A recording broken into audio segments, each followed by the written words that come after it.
as well, and the rest of them. The FAMU, Bethune-Cookman, FAU, FIU. As we roll through the season, I'll be talking about that stuff as well. I'll be talking as we get back to baseball season starting. The Rays are still a hot topic. I'll be talking about the Marlins as well. Every major sport that's in the state of Florida, it will be on topic. I'm going to try to strictly base it, guys, just on Tampa-related stuff. What that means is you're going to hear a lot of Rays talk, a lot of Lightning talk, a lot of Bucks talk, a lot of Bulls talk. Those will be the 4 teams that I'm going to isolate the show on.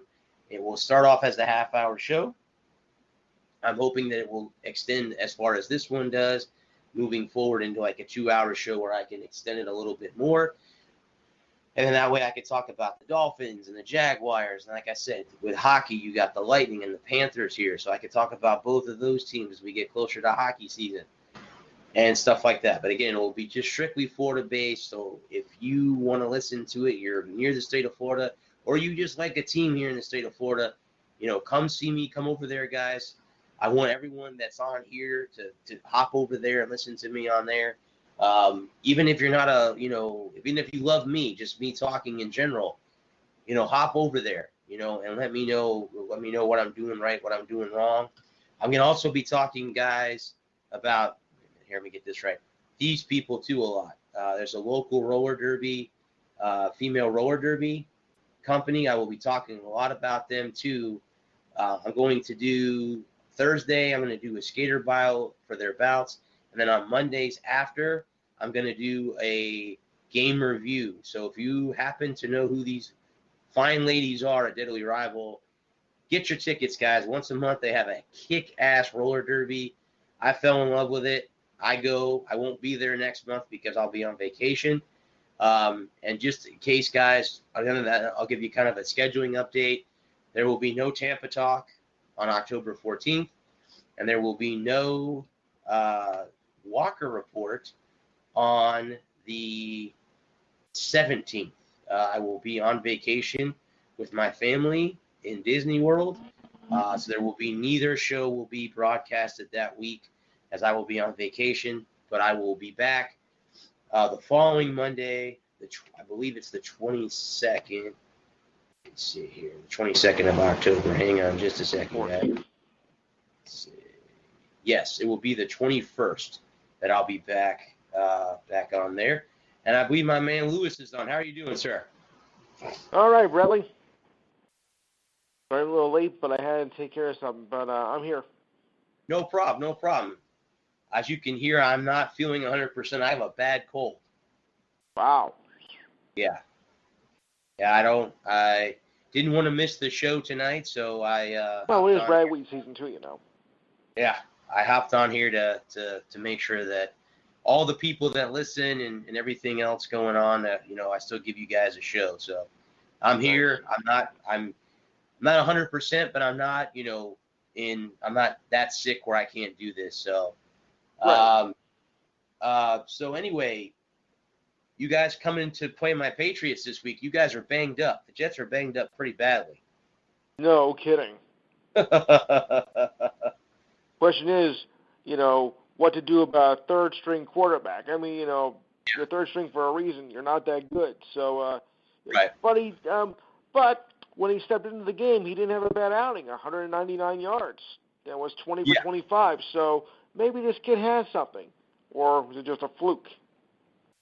We'll see. I mean, we'll see against against the offense. We'll see how he does against the Patriot defense this week, which has been pretty good the first 2 weeks against the Steelers. I'm going to say against the Steelers because the Dolphins, I don't think you can really – I hate to say that because I know I have Dolphin fans that listen here, but they're not – I don't know what's going on in Miami. I know Josh Rosen is going to start this week against Dallas.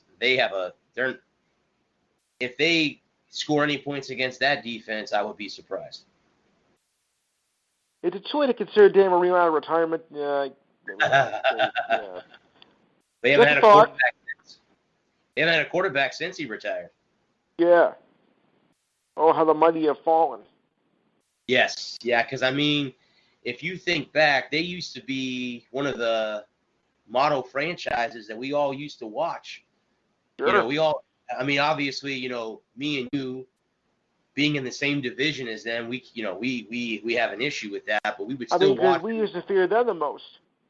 Right, correct. I remember when I was younger, watching the Dolphins and the Bills games every year because that was always the big draw between Kelly and Marino. Those are always the big games to watch. But the Bills have gotten a little bit better this season, but the Dolphins are far, far away from being to where they used to be. That's going to be interesting to see moving forward. Yeah. And when was the last time they won a title? Back in '72. Was that the team? Is that the year they went undefeated? When did they go That was undefeated? the year. That was the year. Okay. With Nick Bellinati. Yeah, he just God rest his soul. He just passed away. Yeah, I know. I got to watch that HBO documentary about him. It was very interesting. You get a chance to watch that about him. I know he got drafted by the Patriots. He was a Patriot before he was a Dolphin. But I mean, he lived an interesting life, especially after his son got paralyzed. Oh. Yeah, but the Patriots were nothing back then, Right. Correct. Back in they were like like a second-rate banana team. Correct. Yeah, how times have changed. Yes. Yeah. Well, I mean, Lewis, can you say that it's okay? We'll just use the Dolphins for example because they seem to be the laughingstock of the league right now. Yeah. Do you think that they can maybe over? I know they have a huge amount of draft picks heading into this upcoming draft in 2020. Do you think that they can turn the franchise around a little bit? Maybe not this year. Anybody can look good on paper, but it's what you do with those draft picks on the field that's going to settle it. I mean, okay, we got the number one draft pick out of Oklahoma or whatever, that's fine. Right. And you're always thinking like, that's going to guarantee us, at least a playoff berth. Well, let's see how you do first in training camp, and then when you start actually playing, and see if he's worth all the hype. Because a lot of times, these number one draft picks, they look good on paper, and they may sound like a plus for your team, but if they get hurt or something, and your team goes down with the ship, no progress. So, I don't think things can change overnight, and I don't think Bill does, but, maybe over time, like in the next 5 years, maybe they can salvage it. Yeah, like I said, Lewis, I have to agree with you on that. I think it's going to take them a while to get back to where they used to be. You can't turn a team around overnight because let's look, for example, at the Cleveland Browns. They bring in all these, big time free agents. They had a rough first week. They won last week over your Jets because quarterbacks went down all over the place last week in the NFL. But, are the Browns as good as it? I mean, are the Browns, can we say after 2 weeks, can we say overrated, or is it too early to make that assumption? Overrated.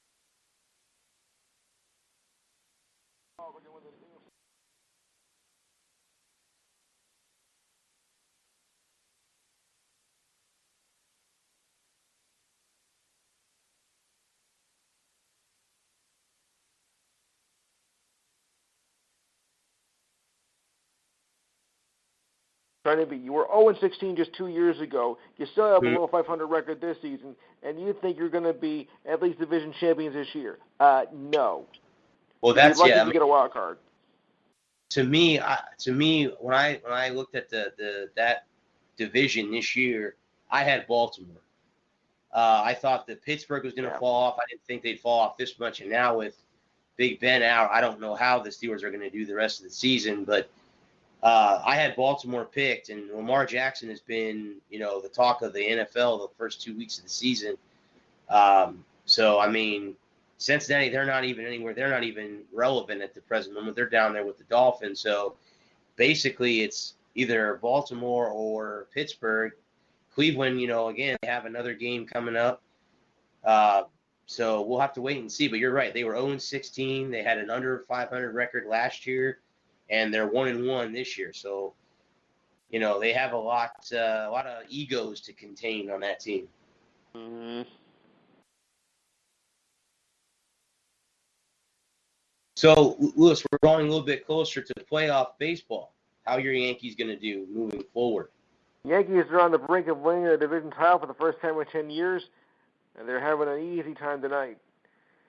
The only thing that worries about me is playing the Twins, because if when we got to play them in Minnesota for Game 3, that worries me a little bit, because they always find a way to beat us, especially there on their turf.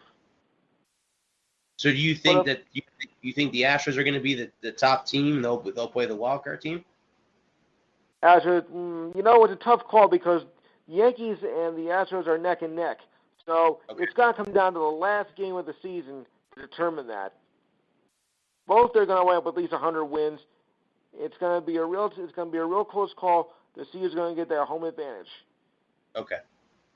Yeah, because if you think about it right now, the team that finishes, I guess, in second and overall will have to play the Minnesota Twins.